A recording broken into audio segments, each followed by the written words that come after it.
Another brilliant day at Tabletop. Yeah, Neil joined us today. He did. We left at some ungodly hour. I think we were there at quarter to six. Yeah. We set up and Neil's off first. Yep. So I think the bucket list for all three of us was to be flying all together. So absolutely.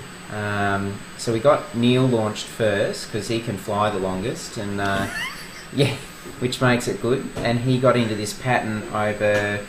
Oh, you'll see just in the distance. Big. A lake. Yeah. Yep. This is me getting away.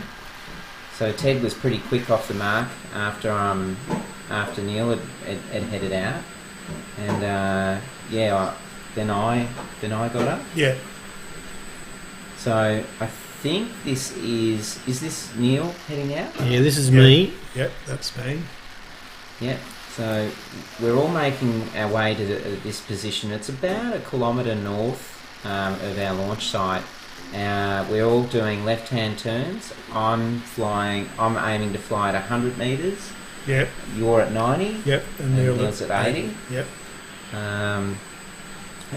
Hopefully pull it all together. But look, good plan, and you'll see. It worked. I mean, it took a little while to gather the formation, but in the end we got there. Yeah. The only trouble I was having at this stage with the fogged up goggle, yes, was reading the altitude. Calling the altitude off the monitor at one stage. I was. That's the lady in the control tower. Yeah, the control tower's here. So I'm just trying to work out who's... That's Neil. Yep. That's me. Yep. So you're making your way up there. Yeah, Yep. You haven't left yet. Yeah. Yeah, it wasn't a mad rush to get sorted, but I didn't want to dilly-dally around too much. You guys had already made your way out. So I sort of stuck close to where we had set up until I'd got sufficient altitude to enter the pattern, because I thought, I just don't want to run into anyone. It wouldn't be a good start. So I think that's Neil just heading towards... We've got to work out what the name of that thing is. It's a hill. It is. There's two of them, but they do have a name. The bigger hill and the smaller hill? No, there's some famous explorers that have walked through this area, and I think it's named... Hume and Hovell? Yeah, Hume and Hovell. They might even be named, one's Hume and one's called Hovell. Only a guess. You did well to remember that. I was struggling. But, one thing we noted looking at this is that slight different... you can tell that they're different cameras. With colours and contrast. Not my strongest area. I'll probably throw to Neil on that. Yeah, but you always get a different colour cast with different types of cameras, different colour temperatures, but mine's a little bit red. I think it's pointing too much towards the sky. Overexposing it? It's an average, and it's reading the average, but I tend to think it's reading more blue than the ground, and therefore the ground is coming up red. Whereas this is Ted, and it seems to be a bit of a greyer colour, would you? Yeah, bluey, grey sort yeah. of thing. Yeah. I've just left mine on the default settings. It's not my strong point, so I'm running a RunCam HD2. You're running RunCam HD, and I'm running a Foxy Legend 2. Yeah. And there it is. When you look into the sun like that, you can see that it makes the ground quite dark and red. And I think that's the trouble that we had today. A lot of forming up was because of the sun gets in the road. Yes, it is. Yeah, it doesn't take much. Like I remember at one point you saying like there was almost like a line off the sun that was running through all our screens, and we were trying to stay off that. Yeah, but look, I think... He's on his way. Yeah, I'm on my way. So, I'm probably the slowest out of the three craft. So that's the other interesting aspect there's 3 distinctly different aircraft. So Neil, you're running? Got the My Twin Dream with the twin engines, 900 kV, big motors, but I'm trying to fly quite slow in this holding pattern. But that wasn't a problem for the MTD. She has a good flight envelope. She has it. She can got a very slow. She can go very slow and doesn't stall very easily. Tally ho! So we've spotted one. Yep, just briefly. Yep. So and I'm still overshot him trying to follow him. So Ted, you've got the Volantex Rapstar, sometimes known as an FPV Raptor, sometimes known as the Firstar from Hobby King.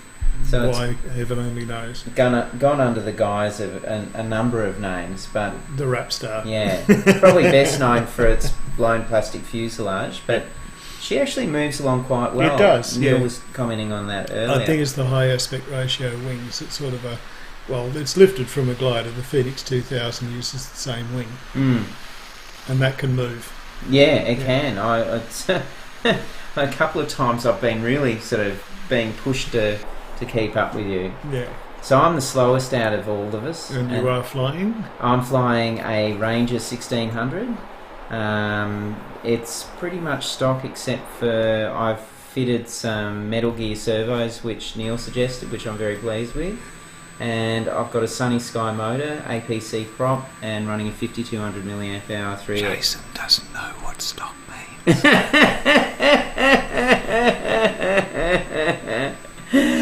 So anyway, I've finally got there. I've entered the pattern. And not only that, yes? He's also spotted me right down there in the bottom. That's of the right. screen. So here I go. I'm not messing around. You do the Red Baron proud, truly. I'm really turned tight, hand left, and dived in. I thought I'm not losing him. Takes too long to find him. So we got 2 out of 3 in the formation. And we'll just keep circulating and we'll pick Neil up in a couple of circuits. So I think what was happening on the ground, because we had a little bit of separation between us. I think maybe 5-10 metres between each ground station. But we were communicating with one another, and so I was talking to Ted, and I think it wasn't too long before I actually saw Neil, and I said he's a bit off your left. Yeah. So. Which it's good. I think that communicating all the time really helps. What was that saying you got taught when you were learning to fly? Communicate, navigate. No, other way around. Aviate, navigate, communicate. Yeah, which is really good. It's sort of like riding a bike. Fly a plane. Fly a plane. So, this was difficult following Ted into the sun here. I just tried to hold my course and speed, and was hoping that once we sort of started to turn off, you just can see the glint on him on the wings. Now imagine that in an SD camera. That's a feat in itself, I think. It is. It's very difficult in this light. But we've heard Neil's up the other end of the dam. Yep. So he's behind us almost half a circuit. So I extended the leg here, nearly to the river, then turn and go back. Didn't quite work, but by the time Neil's heading behind where we were here now again, we've picked him up. So yeah, I'm just focused on Ted at this stage. You're just about to come round, Neil. Like you're on the west side of that little. Yeah, it's hard for me because I'm the lowest and I'm just following the lake around as close to the edge as I can be and just following it round and round. And I think that one of the big things is we needed to communicate probably the speed a little bit better, which is something that I picked up from this.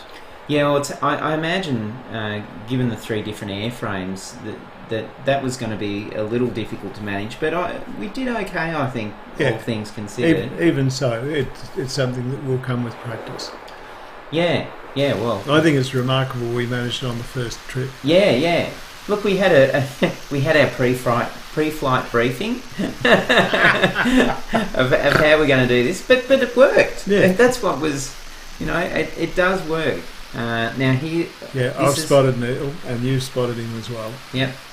So as soon as I think you'd spotted him, you asked him to head out north, which is basically to Mount Tabletop. Yeah, to get out of the sun. That was the main issue. Yep. Yeah, and then it's just now we switch to the rear aircraft. Yeah, so this is me, and yeah, I'm pretty hot on the heels. Well, for me, on Ted, and we were just slowly closing in on Neil. Yep. So I've just put it into heading hold and altitude hold and making sure the speed is sort of what we wanted and letting you guys catch up. Yeah. Well, that Eagle Tree Vector, which is the flight controller Neil uses, that holds a track really well. Like it's very impressive. I didn't have a problem following from that point on, but it was just a matter of us trying to speed up and close in on him, which we didn't really want to rush. No, it's softly, catchy monkey. I like that. Yeah. Good TV show too. So heading in this direction, we're actually heading up to the Hume. Is it a highway or freeway? Highway. Yeah. Okay, we'll call it the Hume Highway, which probably at this stage is another 3 kilometres away. Would you say that? Roughly, yeah. Yeah. So we just thought we'd just try and get ourselves all together just in one direction for a little bit. I've overflown Ted here a little bit. I've been trying to get these shots off his left and right, and we were just discussing this before. I need to come down a little bit more. I'm flying on top a little bit too much, I think. Yeah. Awkward pause. Chime in, anyone. I feel like I'm I've actually got no comment on that. There's nothing wrong with the occasional silence. But the scenery is just great. Like you're really seeing all these original creeks running into Lake Hume, which are normally submerged. I mean, you can see the waterline where it would have been just going under the nose there. Yeah, so it must hold a lot of water when it's full because the main body of the dam is way behind us. Well, when we first moved here, where we parked the cars and those big boulders, you couldn't go beyond the boulders. That was all underwater. Mm-hmm. So to have the area we have now to launch and land out of is just fantastic. Yeah, we weren't brave enough to fly up to Mount Tabletop. Not today. No. Well, we amateurs. We did. Don't forget, went on a mercy mission on the third flight, which could have led to a flight to Mount Tabletop. It could have. Yeah. If you guys had bigger batteries. Well, there's a point of discussion as well. I'm running a 5200 3S. I'm going with a pair of 2200 3S's. Plus a 1000 milliwatt video battery. Yeah, and Neil? 10 amp multi-star. Yeah. And that gives you a flight time. An hour. Yeah. Well, with this one, with the 900 kV motors, probably about 50 minutes. But with the other one, with the Cobra motors, an hour. Yeah. I'm about probably... I'm very conservative. I'm coming in at around the 30-35 minute mark, but I probably could come in at around 40, 45.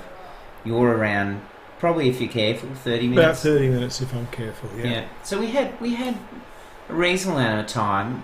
What we're finding is that as much as we want to fly in formation, it's very difficult to sort of say, right, once we've got together, we're going to fly to and do all these things. It really depends on how quickly we find one another. Exactly, yeah. The sooner we do, then we can really carry out, a nice big sortie. This is us actually now. We've turned around and we're making our way back to launch site at Tabletop. Yep.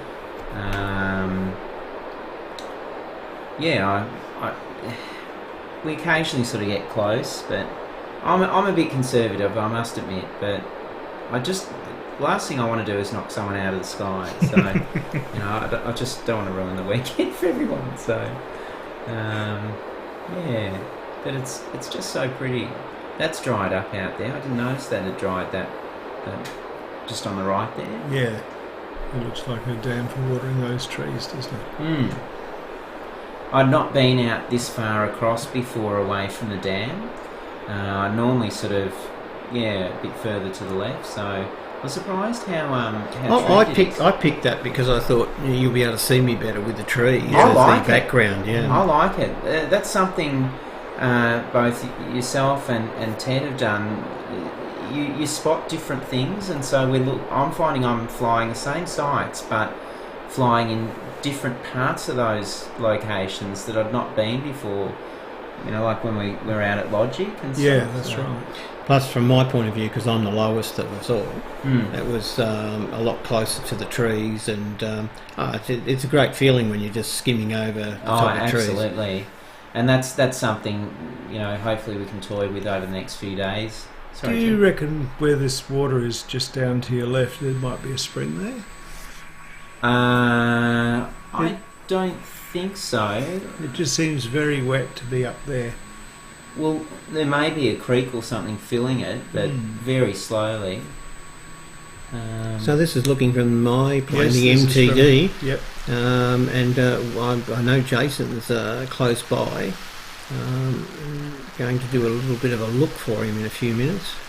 So I think it's not long until you peel off, Ted. Yeah, this is my last contribution just there. I'm going to be off to the to the right. I'm sorry, back to the launching side. My batteries are just about had it. So you have Jason and Neil will carry on. So you have a bit of a thing where you run a couple of older batteries on your first flight just to check everything. Yeah, make sure everything's running properly. It's not intended to be a long distance flight, but I can usually manage 20 minutes-ish. Yep. I love that pan shot on yours, Neil, with the motor there. That just looks great. But from the SD camera, you can see the prop turning, so... Yeah, the prop's actually hardly turning in that shot. It's just very slowly turning around because of the different frame rate, but or shutter speed. But so, do you think it's something you could do if you had a question mark over if there was a problem with a motor? You could pan and see if the prop had broken or a motor had shut down?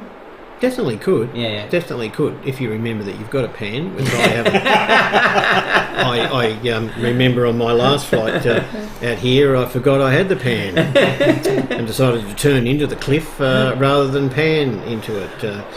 Well, that's an interesting point. It might be something we'll discuss in another video where we were assisting someone today. I won't go into it too much, but you were panning all over the place and turning. I think it was the most panning and circling. Well, panning's one thing, holding at level's another thing. Yeah. But then banking in a turn and turning in the direction of the bank is something I hadn't done a lot of, and I didn't really trust myself, but you certainly put me through my paces on that today, and I think thanks like the driving instructor. And I think thanks to heading hold, altitude hold, and altitude hold, I should say, I managed to get through it quite unscathed, and it turned out to be really good fun. Oh yeah. I found it took a little bit to hone that skill. I tend to use my wingtips as guides on the horizon. That's what I picked up from your earlier videos, and that's what I made sure I did. That I could see the wingtip. It is a really good indicator. Well, then you change your pitch control and change it across to roll control. So your roll control is how much you're going to bank in as you're looking in, and you'll find, well, I can only talk from personal experience, but I find now I quite often pan in to a turn to sort of see what's going on. It's like driving a car. You don't sort of continue to look ahead as you're about to turn left or right. Well, Ted would know. It's what you get told to do in VFR, in aircraft. It's essential that you look in the direction that you're going to turn before you turn. Yeah. Yep. Now, one of those magic shots looking at those motors. Gee, they're good. Now, they're not the Cobras? No, they're the Sunny Sky 900 kV. They're 570 watts of power, and I think we've seen on takeoff they have every bit of that power. That's there you go. Yeah, there's Jason. That's me just sitting off the wing. But that's an interesting point. I know we're jumping around on topic a little bit, but just as these things come up, launching you is a very interesting exercise. I sort of expected that you know, she's heavy, but I'm literally just guiding you. Once you get on that throttle and we've got a little bit of speed on, you're off, you know. Yeah, it's different than any other aircraft I've ever flown, just the sheer thrust that it just, and how well it just takes off. I've got a theory too. I have a theory that running twins as well means a little bit more of a stable aircraft, because I think you're right. You've got almost like two axes running down the shafts of those motors that are actually prohibiting the thing rolling too much. That's right, you don't have the torque roll. You might have a little bit of yaw, which is hardly noticeable, but you don't have the torque roll. Now, these motors on mine here are actually all spinning towards the centre. Whereas on the other one... they're both spinning the same way, but I haven't really noticed much of a difference. But I suppose, if anything, you could say there is no induced yaw really from these motors that you can pick. So the real trick then there is or part of the reason, I should say, that you've gone for counter-rotating here is you were able to find a pair of props that would counter-rotate, whereas on the other one you couldn't find the size you wanted. Well, it's a good point. The props here are Master Air Screw. Yeah. Now, a lot of people and me are not big fans of them, but I prefer APC. But APC don't make a 10x6 or a 10x7 pusher prop. So I didn't have the option. I could go 9x6 with the APCs, which I thought was underpropping it. So I went with 10x7 APCs, because the Master Air Screw do produce a pusher, an EP. On the props too, and please chime in, Ted, if you've got some thoughts on this.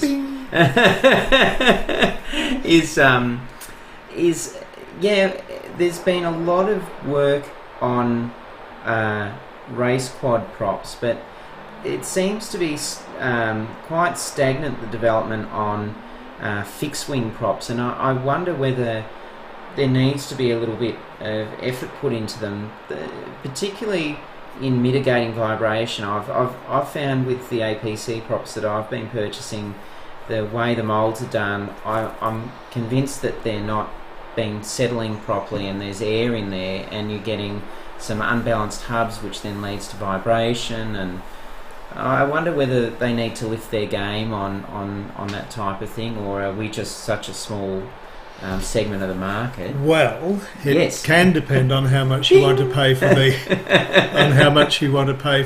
props, and if you want to have a comparison, have a look at Aeronaut or Graupner. Okay, so move up the tree. Yeah. Do you think they come better balanced when you buy them? The Aeronauts I have used, yes, very much so. Because I just went on that. I'm just been a bit disgusted with the APCs lately. They seem to have dropped their quality, especially on hubs being out of balance. Look, I agree, and it's something that I've sort of been battling with, and I've actually taken a page out of the book of Bonafide Pirate, which maybe we should send this quietly to for his enjoyment. But he runs vibration dampening, especially the bit coming up with the guy runs out with a shotgun. He runs vibration dampening on the motors, which I've done with all my fixed wing craft now. It's a little unorthodox, but when you think of it, they do it with motor vehicles and engines, and it actually works for the whole airframe. I'm sure that there's less stress on the airframe, there's less stress on the IMU, on the flight controller. There's the guy. Now this is this beautiful homestead, and just off to the left is a big shearing shed. Yeah, I'd say so. It. Yeah, there's definitely a lot of sheep grazing on the flats now on Lake Hume. Yeah. So, yeah, but with the props, it's worth shopping around. Most people buy a brand of prop and just don't look at anything else. So. Yeah, well, I sort of got in on the APC thing pretty early. I mean, you're having pretty good success on stock prop, but that is a copy of an APC. Yeah. But it just works, and if it works, fine, leave it alone. If it doesn't, throw it away. The one thing I've noticed with the stock props that you run compared to the APC, they are a little softer. Like if you actually try to flex them, I think you'll see the efficiency improve a little bit on the stiffer APC, but then you're paying what, $7.50, $10 a prop, and there's got to be a little bit of balance, or a fair bit of balancing to be done on them. So this is us heading back now. The other thing with the props on a twin is you've got counter-rotating gyroscopes in effect as well. Yes. Yep. That was where I was coming from with the theory. I think it's part of why the multiplex Firstar I think performs so well is that. Yeah, it probably is. You know, yeah. And for us, you got to consider that it is a relatively small aircraft, but quite stable for that size of airframe. Yeah. And then you carry that through, because if we're comparing that against, say, the MTD, where you're moving from 1.2 to yeah, and 1.8. I think the MTD is probably one of the rare ones with the Chinese, and we've all heard plenty of criticism. But one of the things that happens with the German designs is they are designed where all too often the Chinese ones seem to be just thrown together, and people in the know have questioned the airfoil choice on such things as an X8. But I think they've done a good job with the MTD here, and for what it's worth, the Volantex aircraft are heading the same way. They're getting to be well thought out and actually designed. Somebody's putting some thought into it. Yeah, well, it's interesting. You look at Banggood, and then every week there's a new airframe out. But yeah. But I'd probably say 90% of them are rubbish. Yeah, but I must admit, like this MTD has impressed both Ted and I a fair bit, and I think Ted's on a winner with the Rapstar, and I must admit it's a pretty new model, the Ranger, but I think it's an evolution of design. Oh, if you can see the difference in the design of the empennage in particular, that alone is a huge improvement. Yeah, I'd probably, if anything, with both Ted and my aircraft from Volantex, I'd love to see a T-tail on it, not only from aesthetic, which I think looks good, but from a practical standpoint. Sod the aesthetics, it stops it getting knocked around in the grass. Exactly. I just got to jump in here and say, from my point of view, this is probably one of my shots ever. You know, this is some of the things that you have on your list that you want to do. And today we got to fly with, a total of 3 aircraft in the air, and this one, when Jason was coming in and I was able to pan back and have a look at him, it was really good. And here he goes. He's chickened out. He's going to go into a dive. There he goes. I really did dive down. Yeah, intimidated by the big MTD. So. You gotta love a big girl. I probably could have gone for another 10-15 minutes, but I wanted a few opportunities to fly. So I've popped down, and I think then you noodle around for a little bit. I mean, you could have just kept. I've only chewed up 4 amps, and I've got another 4 amps on board, really, to use. Now, this is you're flying the MTD. You don't have gear fitted to, but you do have one that has gear fitted to. But they actually perform relatively. It really is amazing. It really performs really well with the gear on it. Unless you're like me and you rip the gear off at a moment of stupidity, but.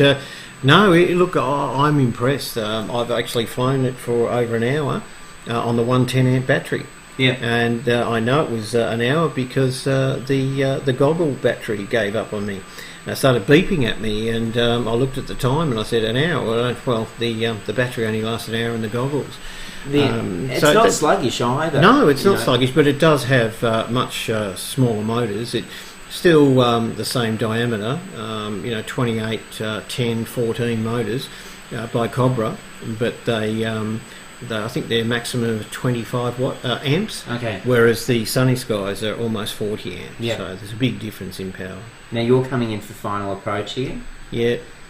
Now you're a lot braver than Ted and I. We tend to sort of land off into the. I've got a bit of a rule. I want to try and land within 50 metres. I reckon. You try to land within 50 centimetres. We're running on a different sort of metric there. Well, if it was the mini Talon, I wouldn't be landing this close.